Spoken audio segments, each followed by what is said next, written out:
Hey, if you're taking the August 2026 SAT, this is the one math video you need to watch before test day. Over the years, I've worked through hundreds of official SAT questions, and while the questions change from test to test, the formulas behind them do not. So in this video, I'm going to cover the must-know formulas that show up again and again on the SAT, explain what each one means, and more importantly, show you exactly how to apply it using SAT-style problems. So this isn't just a formula sheet, right? Memorizing these formulas isn't enough if you don't know when to use them. So that's why every formula in the video comes with a representative example, so you can recognize the patterns the SAT loves to test. So let's get started. The first topic that I'm going to cover are linear equations. So on the left side here, I have the formulas that you need to know, and on the right side, it's the question that I'm going to be solving using these formulas. And of course, give this a try yourself before I actually dive into the explanation, right? Because it's best if you practice. But let's look at this, right? So here we have the slope formula, right? You might have seen this a lot of times. We also have point slope. We have the slope intercept, the standard form, and then we have properties for parallel lines and perpendicular lines. Specifically here, I indicate the slope, right? That's what M means. But I'll be using all of these while I do this question, just so it makes more sense. So first of all, here we have points A and B that lie on line K, all right? So let's first find the slope of line K, right? So that's where we use this formula, right? M equals y2 minus y1 over x2 minus x1. So let's label our coordinates. Let's say that this is x1, this is y1. Say this is x2, this is y2. So to find the slope, well, it's pretty simple. Just apply the formula, right? You have y2 minus y1, so that's 8 minus 2, over x2 minus x1, which is 2 minus negative 4, right? Make sure you include the negative, right? A lot of people forget that when they're, doing a lot of fast calculations on the SAT modules, but make sure you include everything. So then this becomes 6 over 6, which is 1. So the slope of line K is 1, right? Then we're given that line M is perpendicular to line K, right? And it passes through this point. Well, first of all, if line M is perpendicular to line K, right, and we know the slope of line K, then we can find the slope of line M, right? You might be wondering how. Well, this is where you use this formula, right? Where if we have two perpendicular lines, right, the slope of one times the slope of the other is equal to negative 1, right? In this case, since the slope of line K is 1, right? So we have 1 times the slope of line M, right, equals negative 1. Once again, I'm just using this formula here. So how do you do that? Well, how do you find the slope of line M? Well, simply, right, it's just going to be negative 1, right? So that's pretty simple, right? The slope of line M is negative 1. Okay, now what? We're given that it passes through points 4, 1, through the point 4, 1. Well, if it passes through this point, right, think about it. We're given a point, and we just figured out the slope, right? We figured out the slope of line M was negative 1. Well, if we have the point and we have the slope, well, we can use the point slope formula, right, to write an equation for the line, right? You literally use point slope when you have a point and you have a slope of a given line. So in this question, right, our slope is negative 1, our point is 4, 1, so let's just apply the formula, right? So we have y minus y1, so that's going to be y minus y1 is just the y coordinate, so that's 1, equals m times x minus x1. So that's m was negative 1 times x minus x1, which is the x coordinate, which is 4. So after you distribute the negative 1, you get negative x plus 4 on the right side, and y minus 1 stays the same, right? Okay, so now the question asks us to find the equation of line M in the standard form. So we're trying to convert this into standard form. And just as a reminder, right, this is another formula. A standard form looks like this. It looks like this, right? Ax plus by equals c. So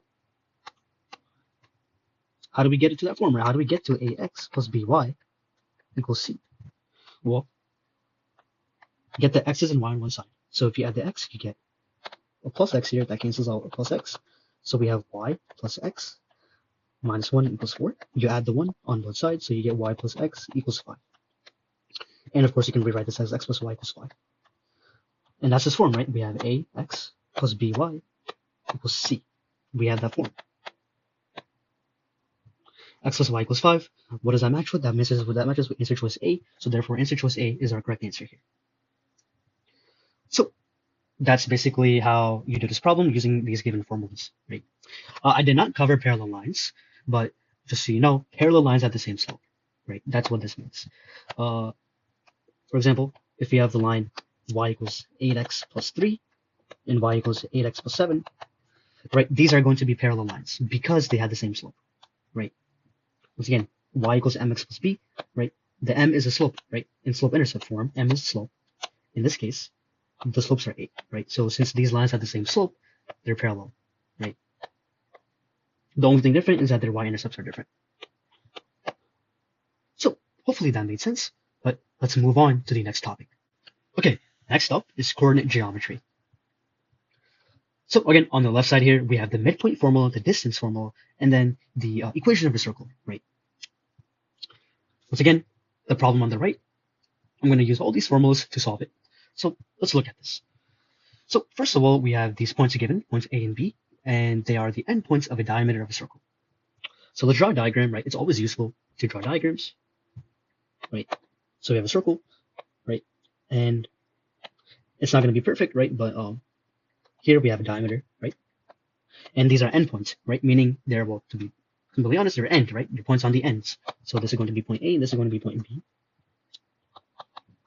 Negative 5, 1, and 7, 9. All right. And I'm going to label the center as this, right? Remember, the diameter passes through the center of a circle. So what is the area of the circle? Well, to find the area of the circle, right? This is one of the formulas that I think is given later on in this video, but it's pi r squared, right? You should be familiar with this actually, because this is so commonly used. But to find the area, it's pi r squared, which means we have to know the radius. Well, how do we find the radius? Well, you know that the radius of a circle is half of the diameter, right? So now, how do we find the diameter? Well, we're given these 2 points. To find the diameter, well, it's the distance between those 2 points. So that's where we use a distance formula, right? What's the distance between these 2 points? Well, if you apply the formula, right, let's say this is x1, y1, x2, y2. Apply the formula, you get 7 minus negative 5 squared. Again, make sure you include negative, right? If it's in minus negative 5, it's actually plus 5, right? That's why the negative is important, right? Plus y2 minus y1 squared, which is 9 minus 1 squared. What is this equal to? Well, 7 minus negative 5 is 7 plus 5. 7 plus 5 is 12. So you have 12 squared plus 8 squared, right? It's 144 plus 64. And again, right, you do have access to a calculator for these questions, right? So, of course, use them. But here, in this case, you get square root of 208, right? Okay, so that is the diameter.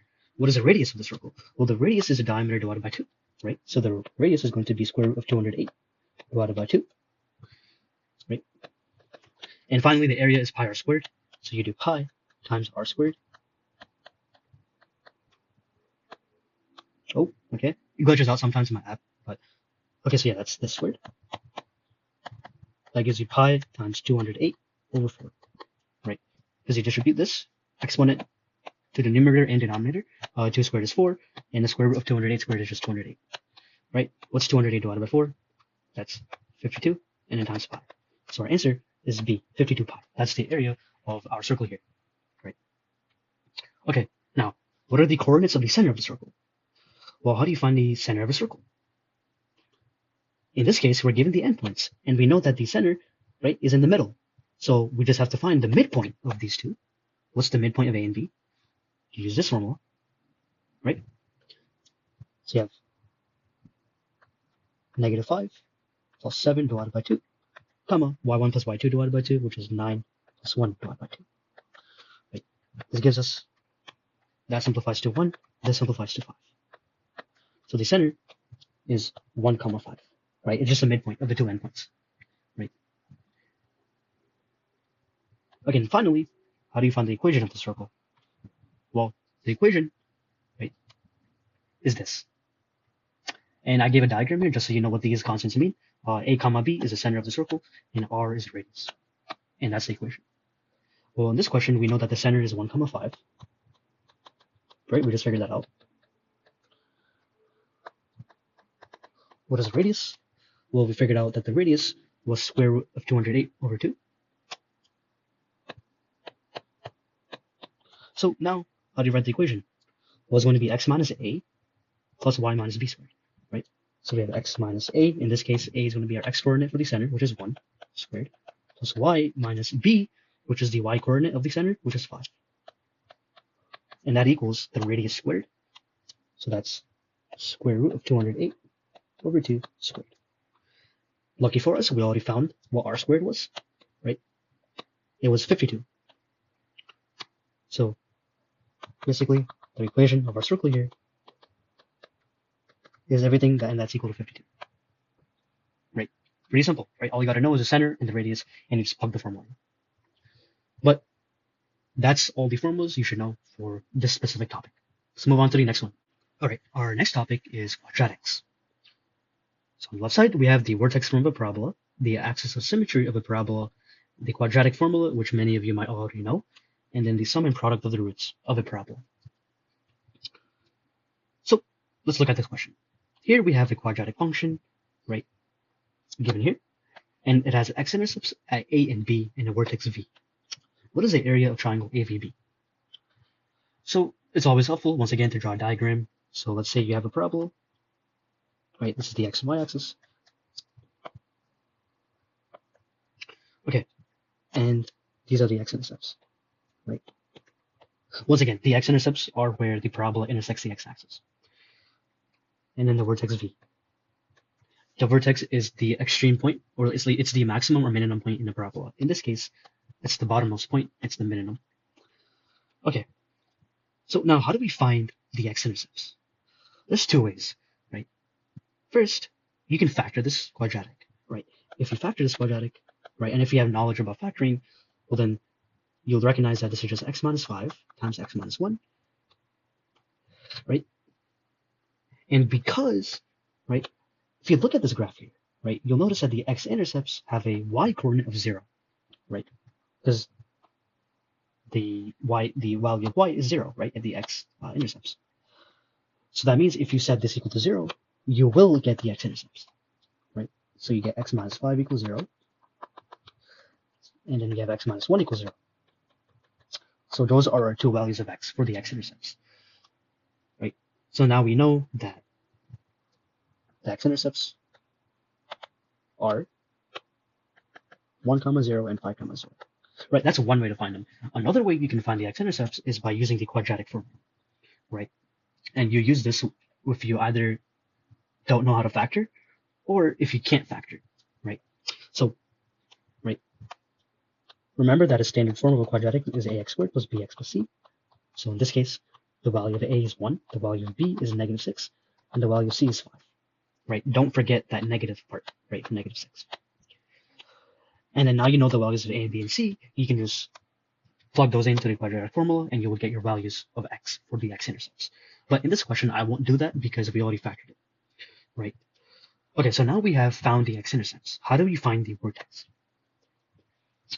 Well, to find a vertex, right, first realize that the vertex of a parabola lies on the axis of symmetry. That's this green line here. You could think of the axis of symmetry as a line that kind of divides the parabola in half, right? It's in the middle of the parabola, right? In other words, you can say that the parabola is symmetrical, right?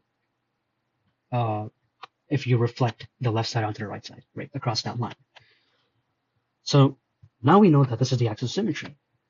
What is the equation of this line? Well, the axis of symmetry is always between the x-intercepts, right? Or for in this case, it's between the x-intercepts. So what is the middle value between 1 and 5? In other words, what is the average of 1 and 5? Well, that's 3, right? If you do 1 plus 5 divided by 2. Okay, so do that, 1 plus 5 divided by 2. You get 3. So we know that the value, in this case, or the equation of the axis of symmetry as x equals 3, right? Another way you can find the axis of symmetry is by using this equation, right? Negative, or using this formula, negative b over 2a, right? What is our b value? It's, first of all, negative b over 2a, right? So negative 6 is our b value. and then a is 1, right? If you simplify this, you also get x equals 3, right? So those are two different ways you can find the axis of symmetry. But now that we have that in mind, right, we know the axis of symmetry is x equals 3. What is the vertex? What is the coordinate for the vertex? Well, you know that the x coordinate has to be 3, right? Because the vertex of a parabola lies on the axis of symmetry, right? And since x equals 3, we know that the x coordinate has to be 3. What is the y value? The y value, well, you can just find that out, right? Because you're given the function. And if you plug in 3, in this case, right, you plug in 3, that's our vertex. That's our vertex's x coordinate. If you do f of 3, you get 3 squared minus 6 times 3 plus 5, right? All I'm doing is I'm just plugging in 3. So this becomes 9 minus 18 plus 5. That gives you negative 4, right? So we know our point is 3, negative 4. Okay, so now we have the vertex. How do you find the area of triangle AVB? What is the area of triangle AVB? Well, what is the base of the triangle? The base is the distance between those two x-intercepts, right? The distance between A and B. In that case, right, what's the distance from basically 1 to 5? Well, it's 4, right? And what is the height? What is the height of this? Well, it goes from a y value of 0 to a y value of negative 4, right? So the height is 4, right? Because the distance between y equals 0 and y equals negative 4 is 4. All right, so apply the formula for our area of a triangle. So it's 1/2 base, which is 4, times height, which is 4. That gives us 8. So the area of this triangle is 8. Okay, let's look at this other part of this question. What is the average of the x-intercepts? Well, lucky for us, we already found the average, right? The average of the x-intercepts is the same thing as the axis of symmetry, right? That's what I did earlier, right? I found the average between the two intercepts. So yeah, the average of the x-intercepts is just x equals 3. It's 3, right? Key thing to realize, once again, the average of the x-intercepts, it's just the distance, or sorry, it's the axis of symmetry, right? And once again, the formula for axis of symmetry, negative b over 2a. So that's that. I didn't cover sum and product of the roots, but if you wanted to find the sum of the roots, right, it's a negative b over a, and the product is c over a. So in this question, right, if we find, let's do sum, right? That's negative b over a. So in our case, right, negative b, the b is 6, and a is 1, right? So negative b over a, that's a negative 6 over 1, that gives us 6. So the sum of the roots is 6. Is that true? Well, our roots were x equals 5 and x equals 1. If you add those two, you indeed do get 6, right? So that's kind of a way to verify if your roots are correct, or if a problem asks you to find the sum, right? Remember these formulas. But that's it for this specific topic. Let's move on to the next one. All right, our next topic is exponential functions. On the left side, we have the general form for an exponential growth, general form for an exponential decay, and then we have a percent change where we have an increase and a decrease. So let's use those for the questions on the right. A town has a population of 5,000 and the population increases by 8% each year. Which equation models the population P after t years? And these are answer choices. Well, first of all, right, you'll notice that you have to first find the initial, right? What is the original population? That's 5,000, right? And we know that it increases by 8% each year. Okay. So already, right, if it increases by 8% each year, right, if you look at the percent change formulas, you'll notice that an increase by an r% is this, right? This might not make sense to you right now, but I'll explain it. So if you know it's an increase by 8% each year, then it's probably growing, right? It's increasing in number. So you know it's not in decay. Okay, so now we know that it increases by 8% each year. And we know the formula for that is 1 plus r over 100. So let's put 1 plus r over 100. R is the number of the percent. In that case, that's 8, right? So it's 1 plus 8 over 100. And if you put this in your calculator, you'll get the decimal of 1.08, right? 1.08. Okay, so now that we have found that number, right? And by the way, I use plus because it says increases, right? Remember, an increase you use plus, a decrease you use minus. But we have 1.08. Now what? We know the initial is 5,000.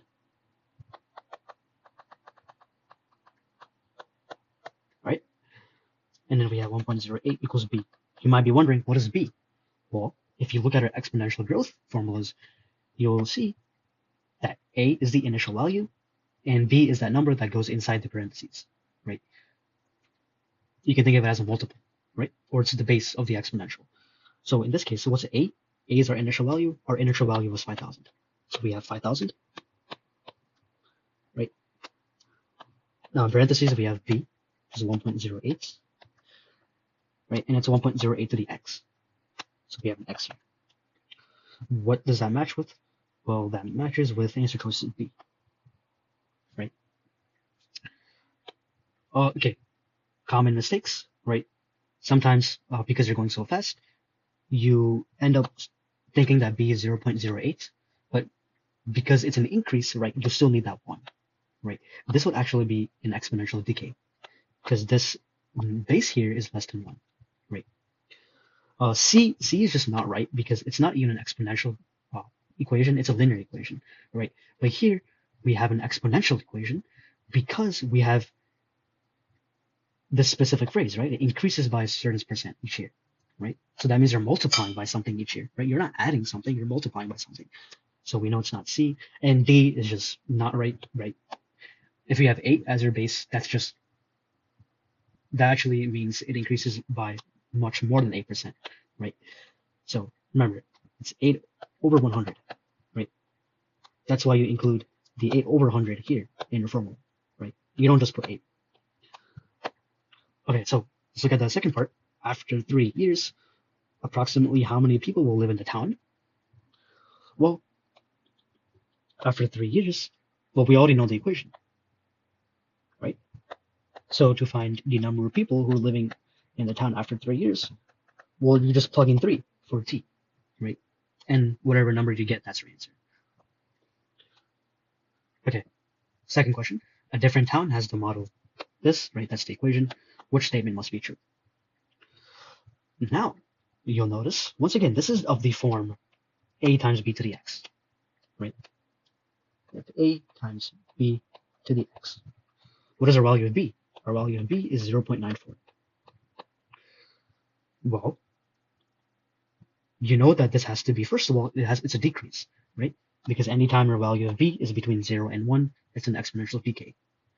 So we know that it can't be answer choice A or B, or sorry, it can't be answer choice A or D, right?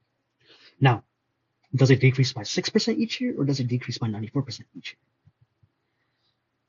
If you said it decreases by 6%, you're right, right? And the reason is, you can think of it as this way, right? Every year, 94% of the population from the previous year remains, right? If 94% of the population remains, that means 6% of the population was gone, right? So therefore, you're decreasing by 6%, not 94%, right? If you were decreasing by 94%, then your equation would be 9,000 times 0.06 to the t, right?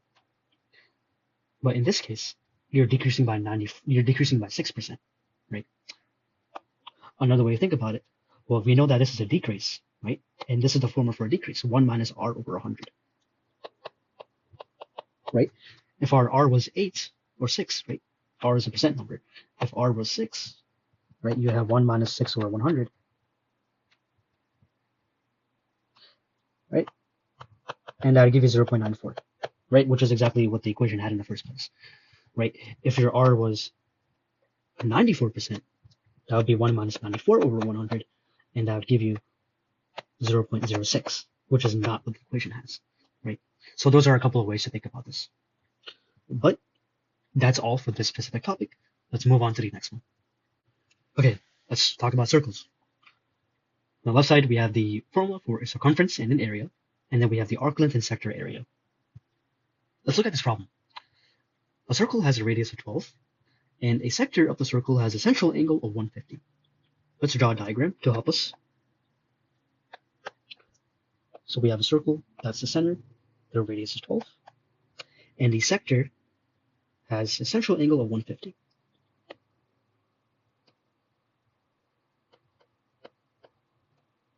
If you don't know what a sector is, it's essentially the area here, right? You can think of it as a slice of the circle, right? And that slice is determined by the angle. In this case, it's 150 degrees. Okay, so what is the difference between the perimeter of the sector and the circumference? Let's find the perimeter of the sector first. We know that the radius is 12, right? So both of these are 12. Well, to find the perimeter, it's the entire thing, right? How do we find the length of this arc here? Well, there's a formula for that. It's called arc length, right? If you apply that formula, well, our central angle is 150. So we have 150 over 360 times 2 pi r, right? So 2 pi r, the radius is 12. And if you simplify this, you get 10 pi. So the arc length, right, is 10 pi.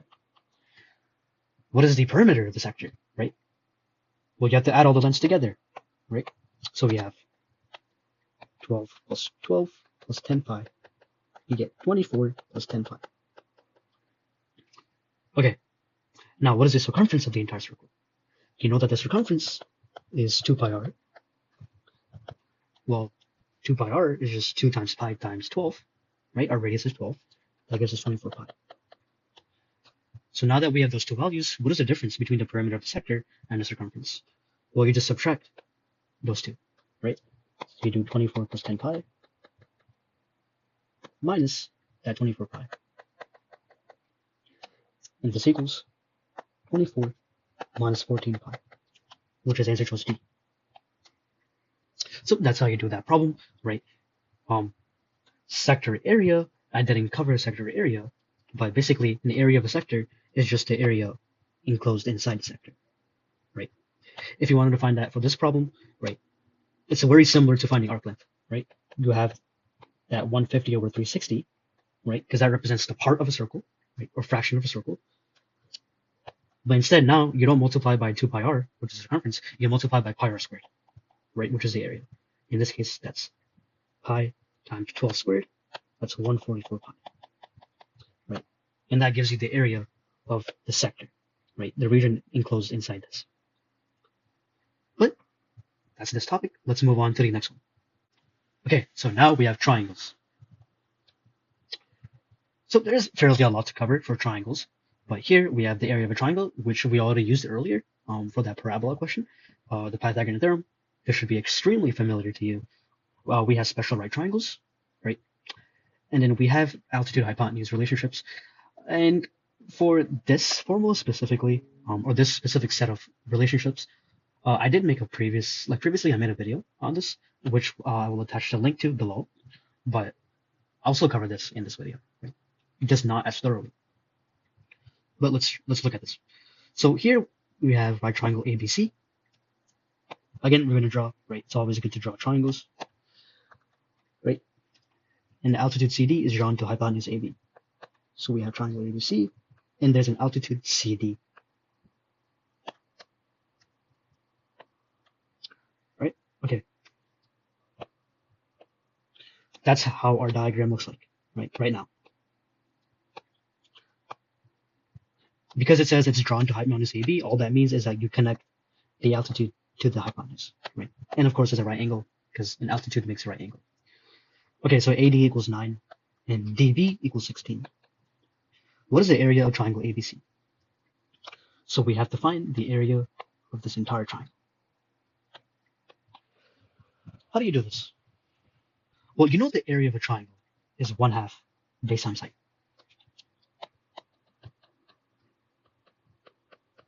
Right? And you could think of the base as this entire thing here, right? You think of that as the base, and if you do 9 plus 16, you get 25. So already we have the base is 25, but how do you find the height, right? What is the length of the altitude here, right?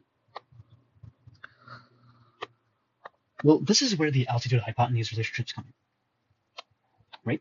If we ever have a diagram that's similar to this, to find the altitude, f, you use the formula f squared equals d times e, right?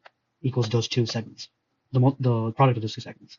So in this case, we have question mark squared equals 9 times 16, right? Or question mark squared equals 9 times 16.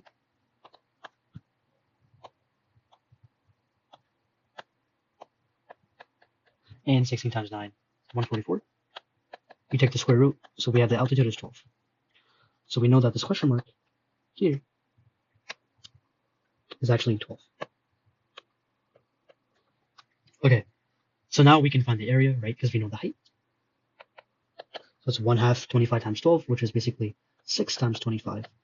That gives us 150, and an answer choice is C.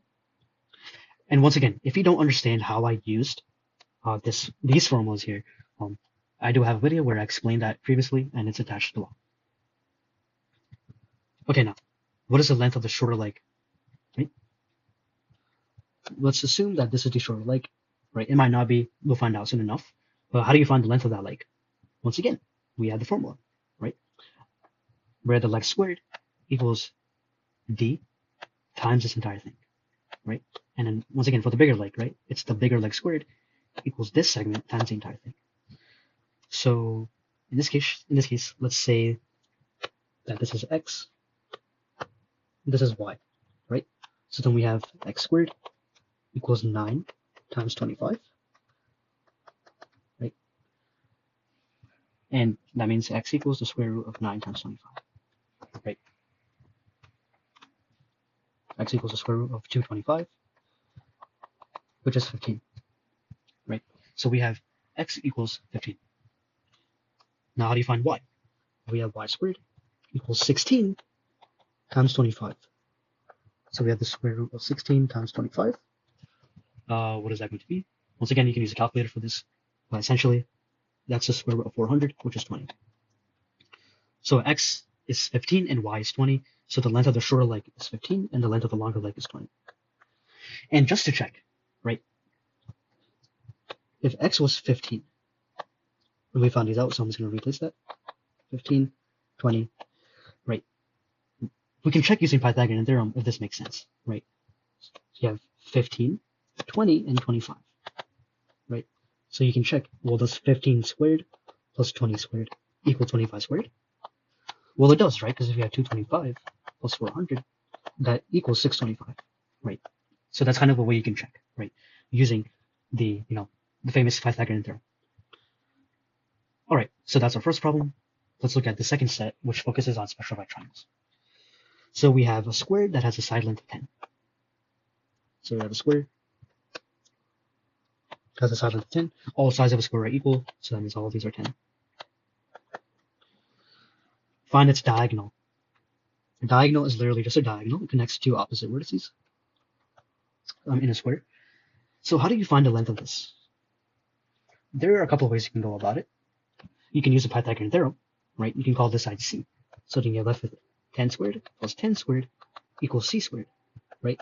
Or you have 200 equals c squared, and c equals the square root of 200. If you simplify this, right, this becomes 10 root 2, right? Because you have the square root of 100 times the square root of 2, which is 10 root 2. So that's one way you can do it, but in my opinion, that takes time, right? Another way you can do this much faster, right? Like in a matter of even less than a second, is you can use a special right triangle relationship, right? In the square, if this is 90 degrees, right, you should know that these angles here are 45 and 45. So effectively now you have made a 45, 45, 90 triangle, right? 45, 45, 90 triangle.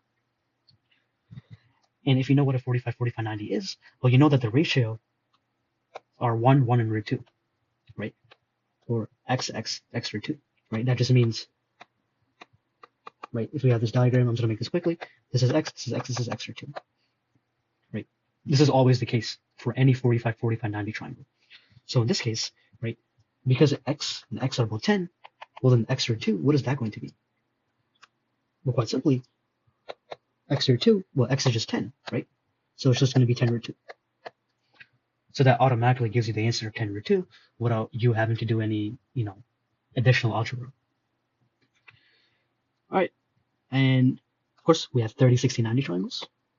So here we have a 30, 60, 90 triangle, which means the angles are 30 degrees, 60 degrees, and 10 degrees. And we have the hypotenuse is 18, so that's 18. How do you find the area of this? Well, once again, right, you can use the ratios for 30, 60, 90, right? The sides are in the ratio of 1 root 3, 2. Just to draw a diagram here. And I think this is actually given in the reference sheet for the SAT. But you basically have this case, right? So in our case, we are given the hypotenuse is 18, right? So 2x is 18. 2x equals 18. Well, that means x equals 9, right? And we know that x is the side opposite 30-degree angle, right? X is the side opposite the 30-degree angle. So again, in our case, x is the side opposite our 30-degree angle. That's 9. And what about the side opposite 60 degrees? Well, that's x root 3, right? So the side opposite 60, that's x root 3. We know x is 9, so it's 9 root 3.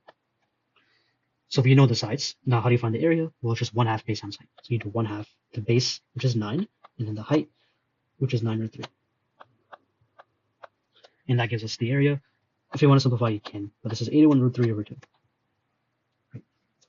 So that's how you do this specific question, using these special right triangle relationships. All right, okay, that's this topic. Let's move on to the next one. Okay, we're almost reaching the end. Let's go to stats and probability. So on the left side, I have the formula for a mean, which might be very familiar to you. A more uncommon one is a weighted average. We have probability, compound probability, and then the average speed formula, assuming that distance is equal, which I will explain. But let's go and start with these questions. All right, so here we have a student that travels 60 miles to school at 40 miles per hour and returns along the same route at 60 miles per hour. So this is where you use the average speed formula. And the reason is because let's say that the student was here, right? And he goes to school, let's say this is school, right? And he travels 60 miles to school, right? And on the way to school, he travels 40 miles per hour. So he goes 40 miles per hour on the way to school. And then when he's coming back from school, he goes 60 miles per hour, right? So the key thing to realize here is that whether he goes to school or back, right, he's covering the same distance, right? It's an equal distance, right, on the way to school and on the way back. So that's what I mean when I say equal distances, right? You can only use this formula when your distances on the routes going to and back are equal. So now that we have determined that they are indeed equal, we can use this formula, right? How do you find the average speed? Well, you use this, right? 2 times a times b over a plus b, where a and b are the two speeds. So we have 2 times 60, right, times 40 over 60 plus 40. Okay, so that's the average speed. What does that equal? If you simplify all this together, you get 4,800 over 100, which gives you 48. So the average speed is 48 for the entire trip. Right. Okay, now we're also told that after he arrives home, the student randomly selects 1 marble from a bag containing 5 red, 3 blue, and 2 green marbles. He replaces it and then selects another marble. Okay, what is the product of the student's average speed for the trip and the probability that both marbles are blue? Well, we already found the average speed, right? That was 48. We now have to find the probability that both of the marbles that the student selects are blue. How do you do that? Well, this is a classic probability question, right? Think about this. You have 5 red, 3 blue, and 2 green. And he picks one marble first, right? What is the probability that he picks the blue marble first? Well, your probability is your desired outcomes over your total outcomes. Your desired outcomes, well, you only have 3 blues. What's your total? Well, in total, we have 10 marbles, right? 5 plus 3 plus 2 is 10. So the probability that he selects a blue marble, right, on the first try is 3 out of 10. Okay, so now we're told that he basically puts that back in the bag and he selects another one, right? He replaces it. What is the probability that the second marble is a blue marble also? Well, it's going to be the same thing, right? It's because if you replace a marble, right, you still have 3 blue ones you can choose from, and you still have 10 in total, right? So the probability that you select a blue marble on your second turn, right, or the second time you select a marble, the probability that it's blue, it's also 3 out of 10, right? Because you're replacing it. Well, then how do you find the total probability? Well, you use this formula, compound probability, right? The probability that A and B happen is the probability that A happens times the probability that B happens. So in this case, right, the probability that you select a blue and a blue, well, that's just the probability that you select a blue on your first attempt times the probability that you select a blue on the second attempt. In both cases, we determined that it was 3 out of 10. So we have 3 out of 10 times 3 out of 10, which is 9 over 100. Right, so the probability that both marbles are blue, right, well, it's 9 out of 100. Okay, now, finally, we have to find the product of 9 over 100 times the average speed, which we found earlier was 48. If you do that, you get 9 times 48 over 100. Okay, and once again, you can use a calculator, but that gives us 432 over 100. And if you divide by 4, you get 108 over 25, which is answer choice D. Okay, next question. The average of 5 numbers is 18. A sixth number, 30, is added. What is the new mean? We know that the formula for a mean is the sum of the values divided by the number of values. We're told that the average of 5 numbers is 18. An average is just another word for mean, right? So your mean of 5 numbers is 18, right? That means 18 equals your sum of the numbers divided by the number of numbers, right? In this case, we have 5 numbers, right? Once again, I'm just using this formula, right? The mean equals sum of the values over the number of values. In this case, 18, which is our average in this case, is equal to the sum of our numbers over 5. Well, using this, we can find out what the sum of those 5 numbers are, right? That's going to be 90, right? So you have 90 equals the sum of the 5 numbers. Okay, now we have a 6th number is added. What does the new mean?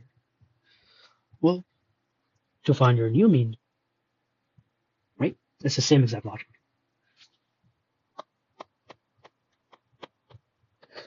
You do your sum of numbers over the total value of numbers, or total number of values, right?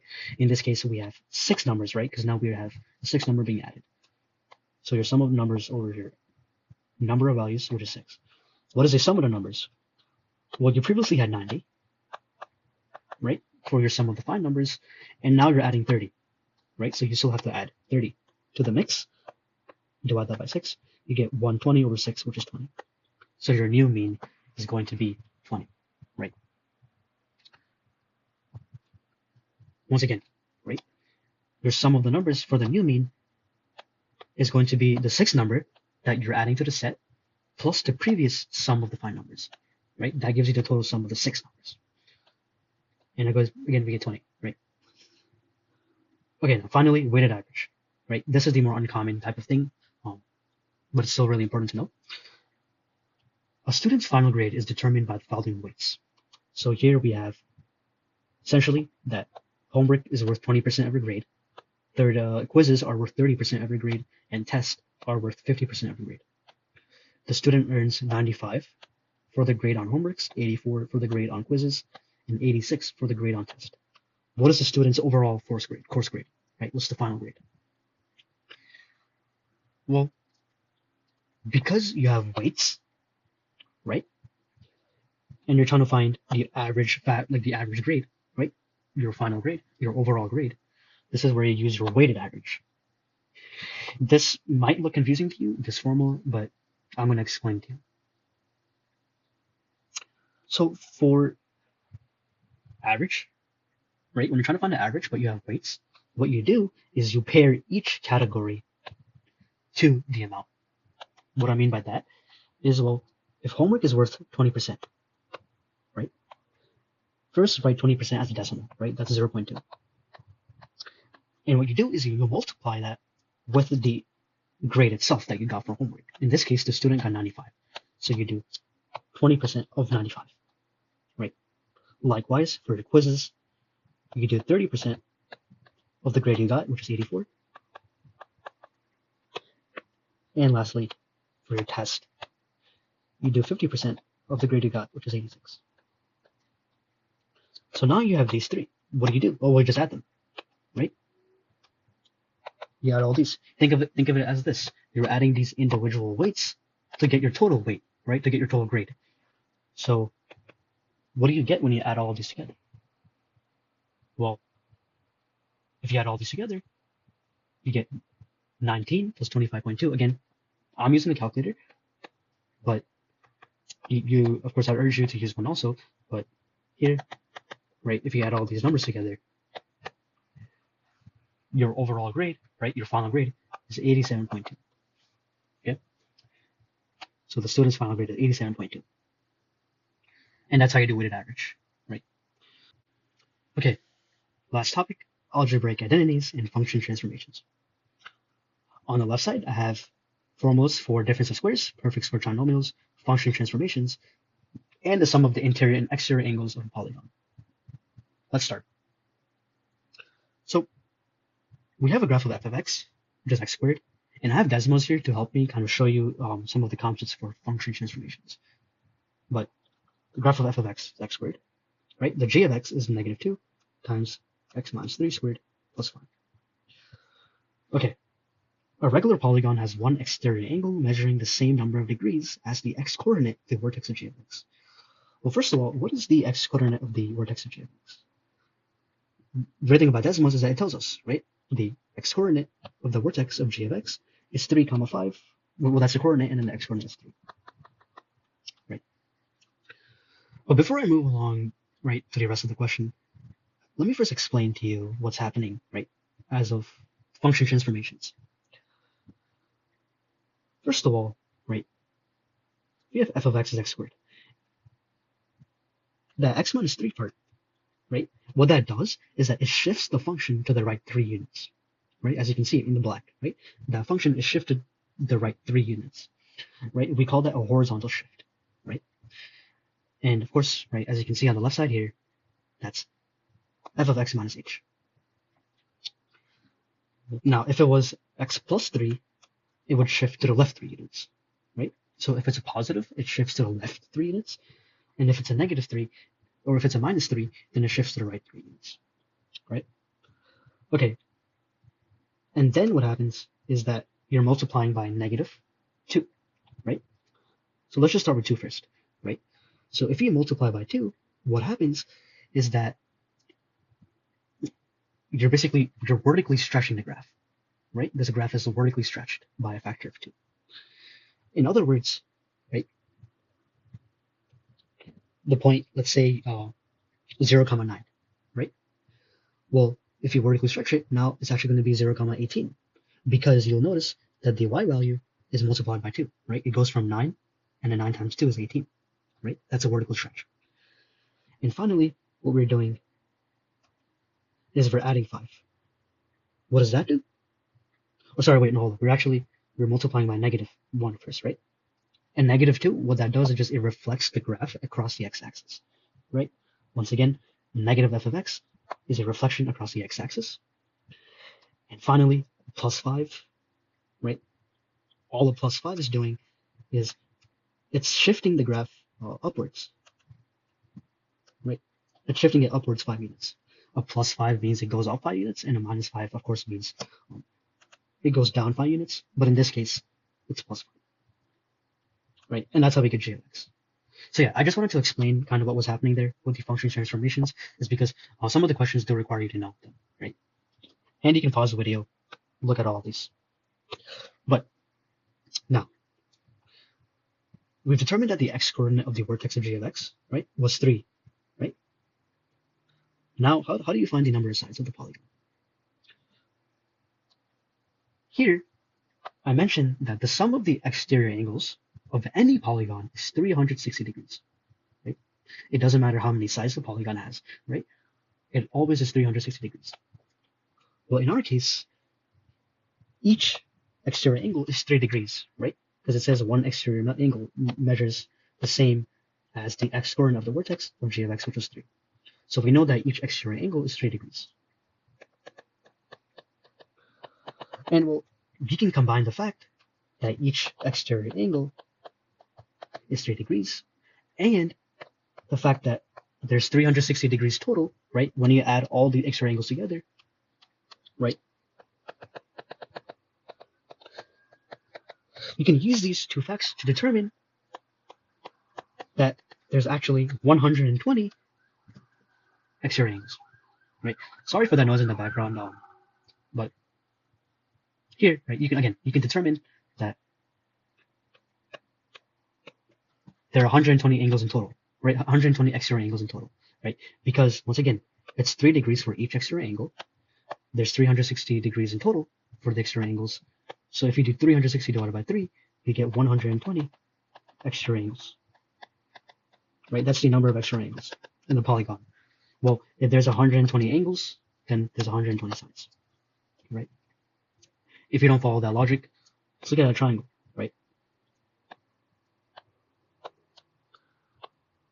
Once again, a triangle, of course, has 3 interior angles, right? Which means, right, it has 3 exterior angles, right? And of course, right, if it has 3 angles, if it has 3 exterior angles, you'll look at it and you'll see that it has 3 sides, right? So the number of exterior angles is the same as the number of sides. In this case, that's 120. So our answer choice is C. And oh, by the way, if you don't know what an exterior angle is, it's pretty simple, right? It's just supplementary to the interior angle, right? It basically means that the interior angle and the exterior angle form a straight angle, right? They form a straight angle. This is a straight angle here, right? An exterior angle is supplementary to an interior angle, meaning that the interior angle and the exterior angle, they add up to 180 degrees, right? Right, for a square, right, the exterior angles are here, right? For this shape, an octagon, right, the exterior angles, I'm not going to draw all of them, but they're here, right? So, once again, that's how you do that. Now, let's go into factoring, right? Another very important thing. How do you factor x to the 4th minus 16 completely? Well, first, you use difference of squares, right? You have a squared minus b squared equals a plus b times a minus b. So in this case, if you have x to the 4th minus 16, you can use a squared minus b squared equals a plus b times a minus b. How? Well, you can say that x to the 4th equals a squared, and you can say that 16 equals b squared. So that tells us that b equals 4 and a equals x squared, right? So a equals x squared, b equals 4. So we're left with x squared plus 4 times x squared minus 4. Okay? So that's how you factor that. But we're not done yet, right? Because this right side can still be factored, right? We can say x squared equals a squared, and we can say 4 equals b squared. So therefore, x equals a, and 2 equals b, right? So x squared minus 4 equals x plus 2 times x minus 2. And overall, we get x squared plus 4 times x plus 2 times x minus 2. That's how you factor it completely, right? Thank you. Once again, I'm just using the difference of squares formula here, right? A squared minus b squared equals a plus b times a minus b. All right. Okay, and what about this? How do you factor x squared plus 10x plus 25? You could test what numbers to factor with, right? Or you could just recognize that this follows the format of x squared plus 2. Sorry, this follows the format of a squared plus 2ab plus b squared, right? In this case, a equals x, b equals 5, 2ab, well, 2 times a times b is 2 times x times 5, which is 10x, right? So, well, this literally matches this, right? The 10x matches. Well, that's useful because we know that a squared plus 2ab plus b squared equals a plus b squared. So in our case, we can factor this into a plus b squared, and we know that a plus b is x plus 5, right? So we can factor that into x plus 5 squared, right? This type of factoring involves more of practice and experience. So yeah, it's going to become much easier to factor these types of expressions if you like recognize that form, right? This trinomial form, right? But that's it, right? I didn't cover all the transformations because we only got to cover a couple of them with this transformation here. But I would definitely urge you to research more and practice more on transformations, right? They're incredibly useful. Okay, just to recap over everything we did, right? So first we have the slope formula, right? Then we have point slope, slope intercept, standard form, parallel lines. And again, this just means that the slopes are equal, m1 equals m2. Perpendicular, right? This slope of these perpendicular lines, right? If you multiply them together, you get -1. Okay, then you have the midpoint formula, distance formula between 2 points, the vertex formula parabola, right? And of course, h comma k is a vertex, right? You have the axis of symmetry, that line in the middle, the quadratic formula. You use this only when you can't factor a quadratic expression or you don't know how to factor a quadratic expression, right? This gives you the x-intercepts also. Then we have the sum and product of the roots, right, of a quadratic expression. Okay, then we have exponential growth, exponential decay, percent change, right? Increase has a plus, decrease has a minus. The sum of the angles of a polygon, right? It's always 360 for exterior angles, no matter how many sides there are. And it's 180 times n minus 2, right? For your interior angles. For example, right, if you had a triangle, right? A triangle has 3 sides. So if you do 180 times 3 minus 2, right, you get 180, right? And of course, the sum of all angles in a triangle is 180, right? Okay, we have the circumference of a circle, the area of a circle, the arc length and sectors, right? Which is essentially just a fraction, right? Times the circumference for your arc length and times your area for your sector area.